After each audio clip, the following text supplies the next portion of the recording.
Hello my dear friends. आज के इस क्लास में आप सभी का स्वागत है, वेलकम है। आज का हमारा क्लास जो है ये है ज्योग्राफी और ज्योग्राफी का फर्स्ट लेसन भारत संसाधन एवं उपयोग। ये जो लेसन है एक बहुत बड़ा लेसन है, इसमें कई खंड करके इसको पढ़ा जाता है, अलग अलग खंड में पढ़ाई किया जाता है। इसलिए इसमें हम पार्ट 1 में लगभग क्वेश्चन लेकर आए हैं आपको 57, और जस्ट इसका पार्ट 2 आने वाला है जो 57 से आगे चलेगा। यानी हम पूरे इसमें ऑब्जेक्टिव को करने वाले हैं कंप्लीट। तो आप लोग इस वीडियो में बने रहिएगा और अंत देखिए, आपका पढ़ाई हो चुका है तो आपको मजा आएगा ऑब्जेक्टिव बनाने में। और ये 2011 से 25 तक का जितना प्रश्न है उठाकर पूछा हुआ है, सारे के सारे प्रश्न इसमें दिखाया गया है, यानी विथ क्वेश्चन बैंक के साथ आपको ये ऑब्जेक्टिव जो है पीडीएफ तैयार किया गया है। तो आपको मजा आएगा, इसलिए आप वीडियो में बने रहिएगा। चलिए देर ना करते हुए शुरू करते हैं वीडियो को हम लोग। और पहला क्वेश्चन हम लोग के स्क्रीन पे शो कर रहा है, लोहे की मात्रा अधिक होने के कारण निम्नलिखित में से मृदा अनुर्वर हो जा रही है। कौन सी मृदा में भाई प्रॉब्लम्स आता है? प्रश्न संख्या हम लोग के पास था, आप यहाँ पे देख लीजिए, है ना। लोहे की मात्रा अधिक होने के कारण कौन सी मृदा अनुर्वर, मतलब उसकी उर्वरता शक्ति खत्म हो रही है, वो कौन सी है? ठीक है, क्या जलोढ़ मृदा है, या काली मृदा है, या लेटराइट मृदा है, या मरुस्थलीय मृदा है? आपको इसका जवाब बताना है। इसका सही जवाब क्या होगा? सही आंसर इसका होने वाला है लेटराइट मृदा। एक का ऑप्शन नंबर क्या हो जाएगा? एक का ऑप्शन नंबर सी हो जाएगा। प्रश्न आगे की तरफ बढ़ा जाएगा। अगला प्रश्न है हम लोग के पास, रेगुर मृदा का सर्वाधिक विस्तार किस राज्य में है? प्रश्न संख्या 2 देखिए और यहाँ पे बताइए कि रेगुर मृदा का सर्वाधिक विस्तार किस राज्य में है? महाराष्ट्र में है कि उत्तर प्रदेश में है कि केरल में है कि पंजाब में है? इसका सही जवाब क्या होने वाला है? लेसन सेकंड नंबर क्वेश्चन का जवाब आप देख लीजिए।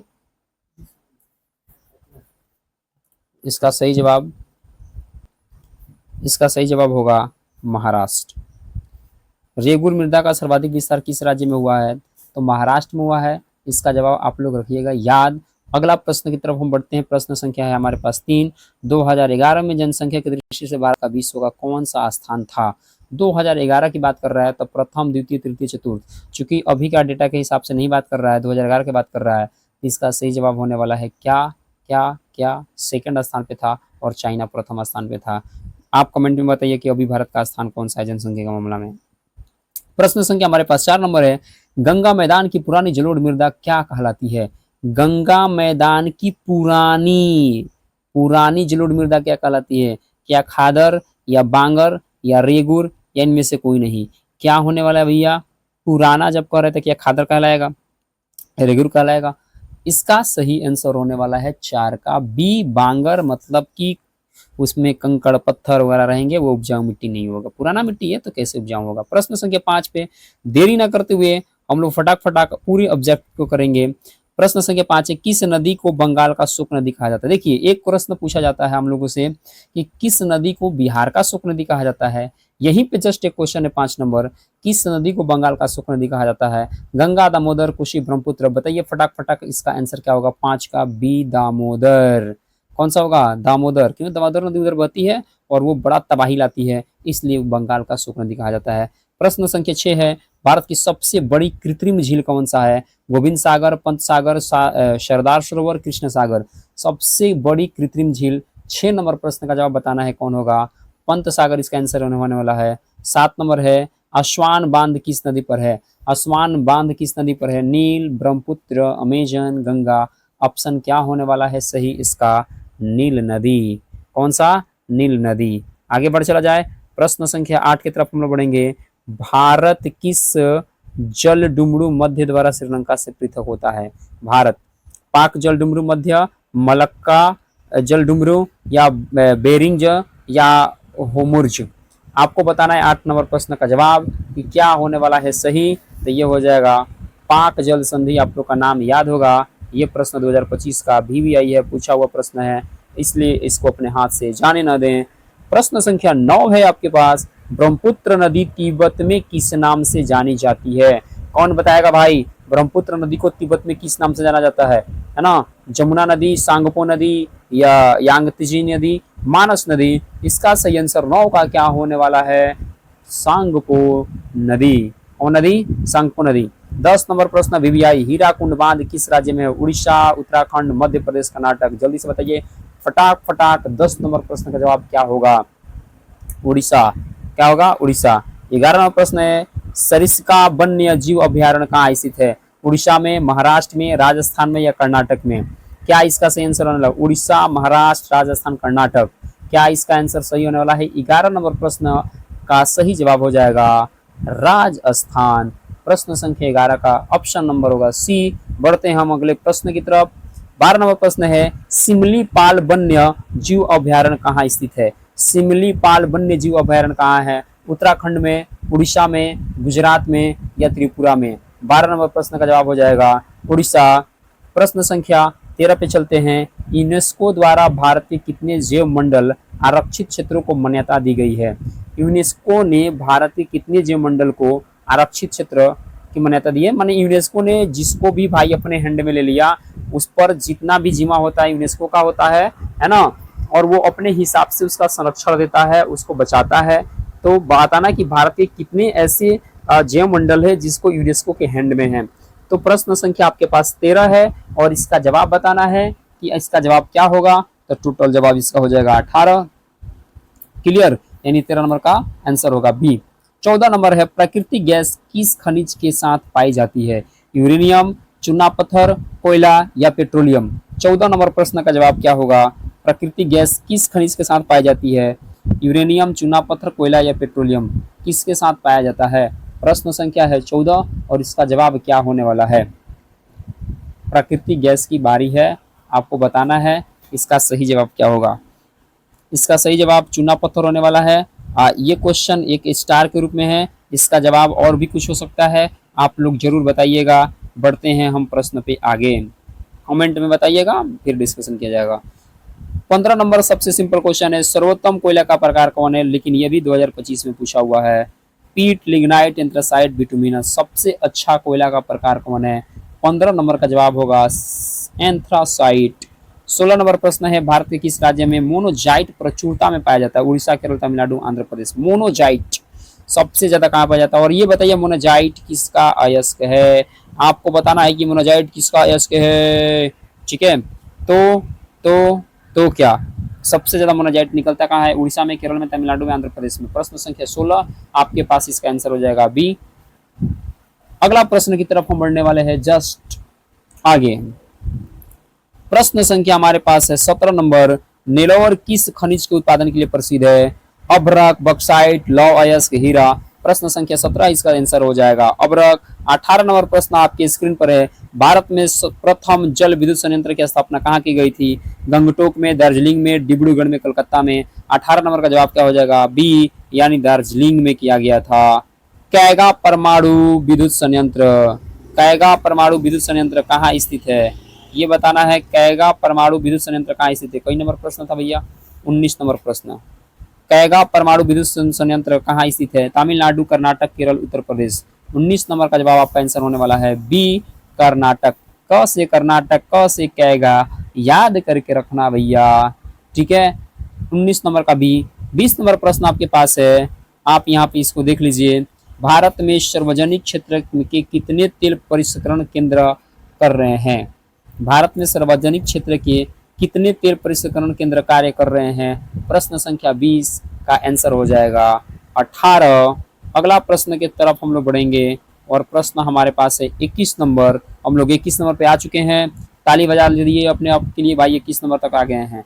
भारत की सबसे पुरानी तेल शोधन इकाई कौन है? बरौनी है, जामनगर है, डिब्रूगढ़ है या बम्बई हाई है? आपको बताना 21 नंबर का सही आंसर क्या होगा? डिब्रूगढ़ सबसे पुरानी है। 22 नंबर प्रश्न है, भारत की सबसे पुरानी तेल शोधन इकाई कौन सी है? भारत की सबसे पुरानी तेल शोधन इकाई कौन सी है? देखिए क्वेश्चन तो लगभग दोनों सेम है, बस बात यही है कि ऑप्शन के अनुसार आपको जाना होगा। डिगबोई, मथुरा, बरौनी, जामनगर? ऑप्शन के साथ जाना है तो भैया यहाँ डिब्रूगढ़ है, तो भैया यहाँ डिगबोई है। यही आंसर आपका सही हो जाएगा, इसलिए घबराने की कोनो आवश्यकता नहीं है। प्रश्न संख्या 23 की तरफ हम लोग आ चुके हैं। ये आपके स्क्रीन पे दिख रहा है, निम्न में तेल उत्पादक क्षेत्र में कौन गुजरात में स्थित है? तो ये देखिए 23 नंबर है बबुआ, रुद्र सागर, नहरकटिया, अंकलेश्वर, डिगबोई। गुजरात में बताना है कौन है, तो 23 नंबर प्रश्न का जवाब बताइए क्या होगा? अंकलेश्वर, क्योंकि गुजरात में तो भैया अंकलेश्वर ही है। 24 नंबर प्रश्न है, कहलगांव तापीय विद्युत परियोजना कहाँ स्थित है? मुजफ्फरपुर में कि बरौनी में कि भागलपुर में कि कटिहार में? 24 नंबर का जवाब क्या होने वाला है? भागलपुर। कहाँ होगा? भागलपुर। भारत में कितने सार्वजनिक क्षेत्र में तेल परिष्करण केंद्र कार्य कर रहे हैं?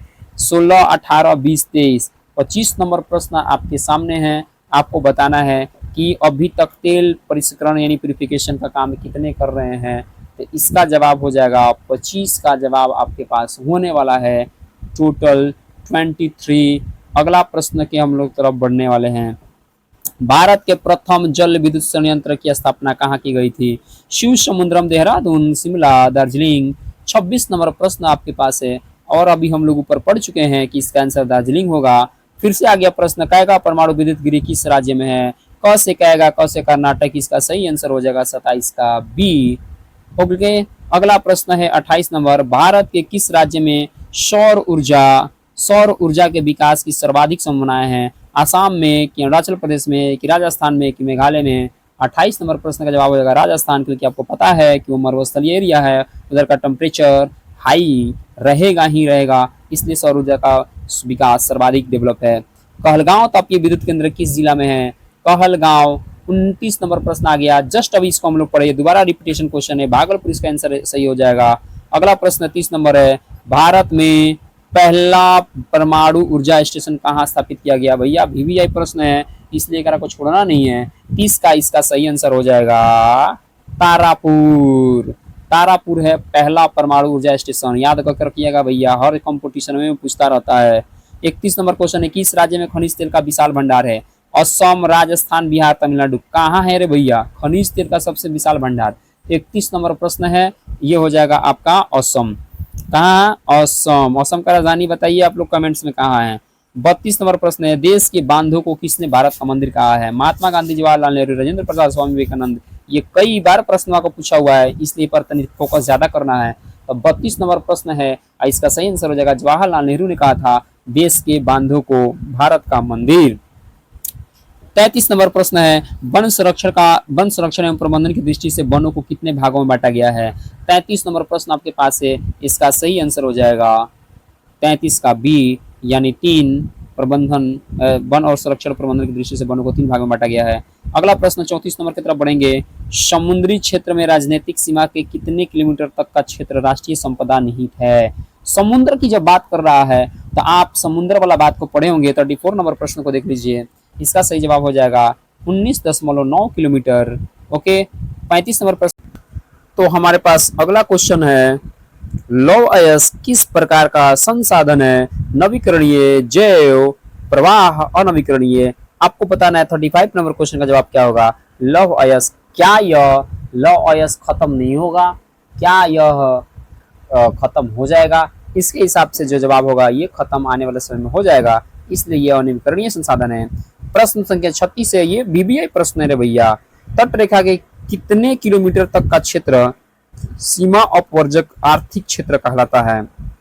100 NM, 200 NM, 150 NM, 250 NM। यह डायरेक्ट एनसीईआरटी का आपका प्रश्न है 36 नंबर, जिसका जवाब होने वाला है 200 NM। प्रश्न संख्या 37 है, आपको एक कमेंट में बताना है, यहाँ पे जो NM लिखा हुआ है इस NM का मतलब क्या होता है? आपको कमेंट्स में जवाब देना है। ओके, अगला प्रश्न की तरफ बढ़ते हैं। 37 नंबर प्रश्न हमारे पास है, डाकुओं की का अर्थव्यवस्था का संबंध कैसे है? क्या संसाधन संग्रहण से है, संसाधन के अनियोजित विदोहन से है, संसाधन की नियोजित दोहन से है, या इनमें से कोई नहीं? अरे भैया, जो डाकू होगा हमारे अर्थव्यवस्था को अनियोजित विदोहन वाला काम करेगा, इसलिए सही आंसर इसका हो जाएगा बी। प्रश्न संख्या है 38, ज्वारीय ऊर्जा निम्नलिखित में से किस प्रकार की ऊर्जा है? क्या पुनः पूर्ति योग्य है, मानवकृत है, अजैव है या अचक्रीय है? 38 नंबर प्रश्न का जवाब बताइए क्या होगा? ये होगा पुनः पूर्ति योग्य। क्या होगा? पुनः पूर्ति योग्य, क्योंकि ज्वार भट्टा आता रहता है, ये खत्म नहीं होगा और ये जो होगा एनर्जी को बार बार पुनः पूर्ति करता रहेगा, जितना इस्तेमाल करेंगे उतना ऑटोमेटिक बनता रहता है। 39 नंबर प्रश्न की तरफ हम लोग आ चुके हैं और हम लोग करीब है इस पीडीएफ को खत्म करने के लिए। अभी तक आप मेरे चैनल पे नए हैं तो प्लीज इसको सब्सक्राइब कर लीजिए, क्योंकि आपको आने वाला है बहुत मजा। 39 नंबर क्वेश्चन, इनमें से किस राज्य में काली मृदा पाई जाती है? अरे भैया, काली मृदा पाया कहाँ जाता है? जम्मू कश्मीर, गुजरात, राजस्थान, झारखंड। इसका सही आंसर हो जाएगा गुजरात। 39 नंबर का आंसर जो होगा वो होगा बी। प्रश्न संख्या 40 है, काली मृदा किस फसल के लिए अधिक उपयोगी है? अरे भैया, ये प्रश्न कई बार पूछा है, यानी ये प्रश्न है BVI, है ना। काली मृदा किसके लिए है? तो कपास के लिए। डायरेक्ट याद करके रख लीजिए, है ना। दक्कन ट्रेड का निर्माण, दक्कन ट्रेड का निर्माण कैसे हुआ? लावा के प्रवाह से, कि रेगुलर मिट्टी से, कि प्राचीन जलोढ़ से? इनमें से कोई नहीं, यानी 41 का जवाब हो जाएगा लावा के प्रवाह से। 42 नंबर प्रश्न की तरफ हम बढ़ने वाले हैं। जस्ट हमारे देश की कुल क्षेत्रफल कितना है? अरे भैया, ये ना बताओगे तो फिर क्या बताओगे? अपने देश का क्षेत्रफल तो बता दीजिए। 24.8 या 28.4 की 32.8 की 36.4। 42 नंबर प्रश्न का जवाब होने वाला है आपका 32.8 करोड़ हेक्टेयर। 43 नंबर क्वेश्चन आपके पास है कि वायु के आधार पर जलोढ़ मृदा को कितने वर्गों में बांटा गया है? आयु के आधार पर जलोढ़ मृदा को बताना है, एज के आधार पर बताना है। तो 43 का आंसर हो जाएगा 2, याद कर रखिएगा। अगला प्रश्न है 44 नंबर आपके स्क्रीन पे, लक्ष्मी सागर झील किस राज्य में अवस्थित है? मध्य प्रदेश, उत्तर प्रदेश, बिहार या झारखंड? 44 नंबर क्वेश्चन को देख लीजिए, इसका आंसर हो जाएगा बिहार। आइए हम लोग बढ़ते हैं आगे। एगो गाना था, आइए ना हमारा बिहार में। तो 45 नंबर प्रश्न हमारे पास है, निम्नलिखित में से कौन लवणीय झील है? बुलर है, डल है, या सांबर या गोविंद सागर है? लवणीय झील का मतलब इसमें नमक का मात्रा पाया जाता हो। तो 45 नंबर प्रश्न का जवाब आपके पास होने वाला है कौन सा झील? बताइए। 45 सांबर झील। कौन झील? सांबर। 46 नंबर है, गंगा नदी पर गांधी सेतु किस शहर के निकट अवस्थित है? जो गांधी सेतु जो पुल है वो कौन शहर के निकट है? तो आपको ऐसे ही याद होगा भैया कि पटना के पास से गंगा नदी पर है। कौन सी नदी भ्रंश घाटी से होकर बहती है? 47 नंबर क्वेश्चन है, कौन सी नदी भ्रंश घाटी से होकर बहती है? महानदी, कृष्णा, तापी, तुंगभद्रा। 47 नंबर क्वेश्चन का जवाब आपके पास होने वाला है कौन सा? तो तापी नदी, याद करके रखिएगा। 48 नंबर प्रश्न आपके पास है, कौन सी नदी प्रायद्वीपीय भारत की सबसे लंबी नदी है? नर्मदा, गोदावरी, कृष्णा, महानदी। प्रायद्वीपीय भारत की सबसे लंबी नदी के बारे में बात करना है, यानी 48 का जवाब आपके पास होने वाला है बी नंबर, गोदावरी। क्योंकि जब आप जाइएगा प्रायद्वीपीय भारत की ओर, इसका मतलब नासिक की तरफ जाइएगा तो यही नदी आपको मिलने वाला है, और नासिक भी गोदावरी नदी के किनारे ही स्थित है। सिंधु जल समझौता कब हुआ था? ये 49 नंबर क्वेश्चन आपके पास है। सिंधु जल समझौता कब हुआ था? इसका आंसर होने वाला है आपका ऑप्शन के अनुसार, बताइए फटाक देकर क्या होने वाला है? 1960 में सिंधु जल समझौता होगा। कब होगा? 49 का सी, 1960 में।